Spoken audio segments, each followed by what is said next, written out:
Appliances. Pleasingly convenient, usefully reliable, relentlessly unexciting. Appliances such as the kettle, the hairdryer, the toaster, and the Toyota Starlet. Intended to evoke the glitz of a Hollywood prima donna, the name actually sounds more like a lavatorial air freshener. Fortunately, the Starlet's on the way out.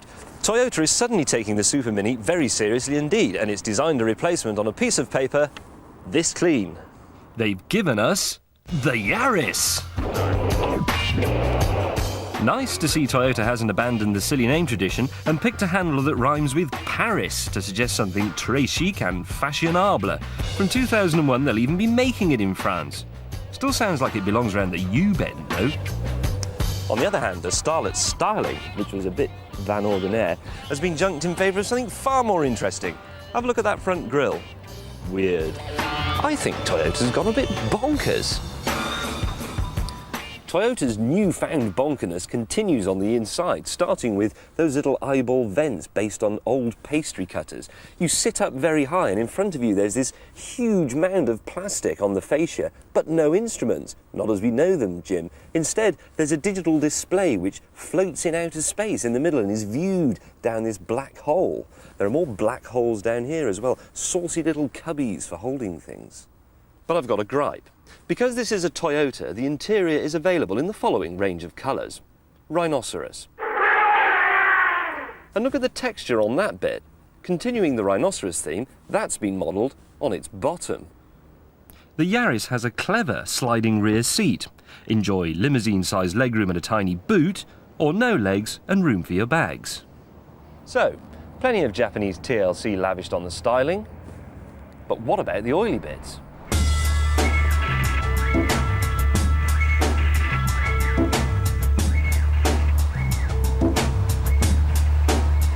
It's not just clever shapes.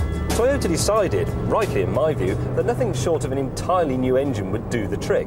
So that's what we got. It's a dinky little 1 litre unit featuring smarty pants variable valve timing. VVTi, Toyota calls it. What it means is this, that with 67 brake horsepower, this is the most powerful 1 litre car engine in the known universe.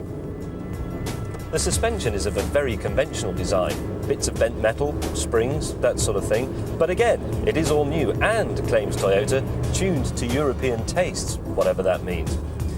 The Yaris isn't a bad handler actually, but it's a little bit light of control. It's a bit vague. It's a bit like a video game, but it is Japanese. Lots of people buy Super Minis and with their own money, so they are vital to many manufacturers. So no matter how good the Yaris is, it's how it fares against its rivals that really matters. Over to you, Julia. First up, the Punto. All right, it may be getting a bit old, but it's still got a good set of lungs on it, and it's never been beaten for interior cabin space. You could swing a brace of cats in here, and you could fit a family of lion cubs in the boot as well. The Punto was the best-selling car in Europe last year. That's thanks largely to the space and to good engines. But it isn't a spring chicken anymore, and it's due to be replaced later this year. The car's a good little mover, and it's Italian, so of course it's good-looking as well. Cute nose, sexy rear, with those distinctive high-set tail lights.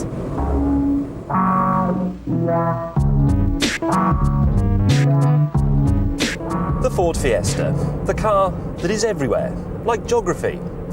It's essentially an old design and not over-blessed with space on the inside, but a comprehensive facelift in 1995 turned the Fiesta from a hopeless, plodding shopping trolley into one of the most entertaining hatchbacks you can buy. This one is fitted with an excellent 1.25 litre engine jointly developed with Yamaha. It's fizzy and it's fun. Trouble is, Fiestas with this engine start at about $9,500.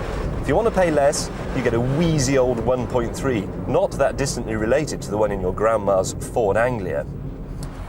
You get a modern engine as standard on all Yarises. Yari or Yari. Answers on a postcard.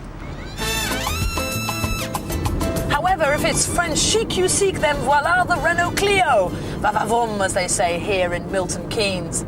It's wieldy and it's chuckable, and even though its 1.2 litre engine is GB, that's grunt bereft, it revs hard to make up for the limited output. French chic becomes French cheap, however, when your eyes rest on the dashboard.